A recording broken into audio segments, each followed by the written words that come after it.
जय श्री कृष्ण, राधे राधे। कैसे हैं आप सभी। हर माह की एकादशी तिथि को भगवान विष्णु की कृपा प्राप्ति के लिए कुछ बहुत ही उत्तम उपाय किए जाते हैं। तो ऐसे में भगवान विष्णु के लिए समर्पित होती है एकादशी तिथि। तुलसी के बिना अधूरा माना जाता है विष्णु जी का भोग, और अजा एकादशी पर प्राप्त कर सकते हैं तुलसी जी की कृपा। ऐसे में आप यदि तुलसी चालीसा का पाठ कर सकते हैं तो ये बहुत ही अच्छी बात है। भाद्रपद माह के कृष्ण पक्ष की एकादशी तिथि प्रारंभ हो रही है 29 अगस्त को प्रातः 1:19 पर। साथ ही यह तिथि 30 अगस्त को प्रातः 1:37 तक रहने वाली है। ऐसे में उदया तिथि के अनुसार अजा एकादशी का व्रत गुरुवार 29 अगस्त को किया जाएगा। तो आइए जानते हैं अजा एकादशी का महत्व और उससे जुड़ी जानकारी। पद्म पुराण में अजा एकादशी को बहुत ही ज्यादा पुण्यदायी फलदायी बताया गया है। इस एकादशी का महत्व इसलिए भी अधिक बढ़ जाता है क्योंकि यह जन्माष्टमी के 4 दिन बाद आती है। पद्म पुराण के अनुसार अजा एकादशी का व्रत करने से व्यक्ति के जीवन में सुख समृद्धि का वास होता है। साथ ही इस दिन व्रत रखने से व्यक्ति के जीवन में सुख समृद्धि और मोक्ष की प्राप्ति होती है। अजा एकादशी व्रत का पारण का समय 30 अगस्त को लाभ चौघड़िया में 7:34 से 9:10 तक है। सही समय पर पारण करके आप अपने व्रत को सफल बना सकते हैं। इस दौरान व्रत का पारण करना बेहद शुभ रहने वाला है। तो अजा एकादशी का महत्व क्या है।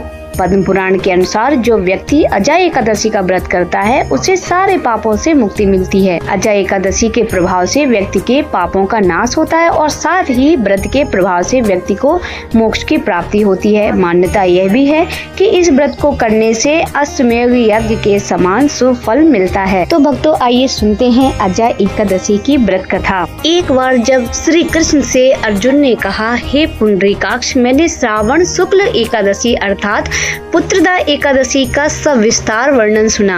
अब आप कृपा करके मुझे भाद्रपद माह के कृष्ण पक्ष की एकादशी के विषय में भी बतलाइए। इस एकादशी का क्या नाम है तथा इसके व्रत का क्या विधान है। इस व्रत को करने से किस फल की प्राप्ति होती है। तब श्री कृष्ण ने कहा, हे कुंती पुत्र, भाद्रपद माह के कृष्ण पक्ष की एकादशी को अजा एकादशी कहते हैं। इसका व्रत करने से सभी पाप नष्ट हो जाते हैं। इस लोक और परलोक में मदद करने वाली इस एकादशी व्रत के समान संसार में दूसरा कोई व्रत नहीं है। आप ध्यान पूर्वक इस एकादशी का महात्म्य श्रवण करो। पौराणिक काल में भगवान श्री राम के वंश में अयोध्या नगरी में एक चक्रवर्ती राजा हरिश्चंद्र नाम एक राजा हुए थे। राजा अपनी सत्यनिष्ठा और ईमानदारी के लिए प्रसिद्ध थे। एक बार देवताओं ने इनकी परीक्षा लेने के लिए योजना बनाई। राजा ने स्वप्न में देखा कि ऋषि विश्वामित्र को उन्होंने अपना राजपाट दान कर दिया है। सुबह विश्वामित्र वास्तव में उनके द्वार पर आकर कहने लगे, तुमने स्वप्न में मुझे अपना राज दान कर दिया है। राजा ने सत्यनिष्ठ व्रत का पालन करते हुए संपूर्ण राज विश्वामित्र को सौंप दिया। दान के लिए दक्षिणा चुकाने के लिए राजा हरिश्चंद्र को पूर्व जन्म के कर्म के फल के कारण पत्नी, बेटा और एवं स्वयं खुद को बेचना पड़ा। हरिश्चंद्र को एक डोम ने खरीद लिया जो शमशान भूमि में लोगों के दाह संस्कार का काम करता था। जब इसी प्रकार कई वर्ष बीत गए तो उसे अपने इस नीच कर्म पर बड़ा दुख हुआ और वह इससे मुक्ति पाने के लिए उपाय खोजने लगा। वह सदैव इसी चिंता में रहने लगे कि मैं क्या करूं, इस प्रकार इस नीच कर्म से मुक्ति पाऊं। एक बार की बात है, वह इसी चिंता में बैठे थे कि गौतम ऋषि उनके पास पहुंचे। हरिश्चंद्र ने उन्हें प्रणाम किया और दुख भरी कथा सुनाने लगे। राजा हरिश्चंद्र की दुख भरी कहानी सुनकर महर्षि भी अत्यंत दुखी हुए और उन्होंने राजा से कहा, हे राजन, भादो माह के कृष्ण पक्ष की एकादशी का नाम अजा है। तुम उस एकादशी का विधान पूर्वक व्रत करो तथा रात्रि को जागरण करो। इससे तुम्हारे सभी पाप नष्ट हो जाएंगे। महर्षि गौतम इतना कहकर आलोक हो गए। अजा नाम की एकादशी आने पर राजा हरिश्चंद्र ने महर्षि के कहे अनुसार विधान पूर्वक उपवास किया और रात्रि जागरण किया। इस व्रत के प्रभाव से राजा के सभी पाप नष्ट हो गए। उस समय स्वर्ग में नगाड़े बजने लगे तथा पुष्पों की वर्षा होने लगी।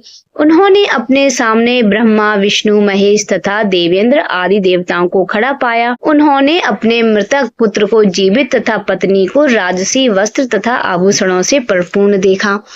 व्रत के प्रभाव से राजा को पुनः अपने राज्य की प्राप्ति हुई। वास्तव में एक ऋषि ने राजा की परीक्षा लेने के लिए यह सब कौतुक किया था, परंतु अजय एकादशी की व्रत के प्रभाव से ऋषि द्वारा रची गई सारी माया समाप्त हो गई और अंत समय में हरिश्चंद्र अपने परिवार सहित स्वर्गलोक को गए। हे राजन, यह सब अजय एकादशी व्रत का प्रभाव था।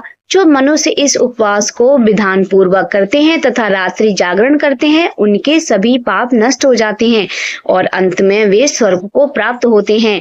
इस एकादशी व्रत की कथा के श्रवण मात्र से ही अश्वमेध यज्ञ के फल की प्राप्ति हो जाती है। तो भक्तों, ये थी अजय एकादशी की व्रत कथा और उससे जुड़ी जानकारी।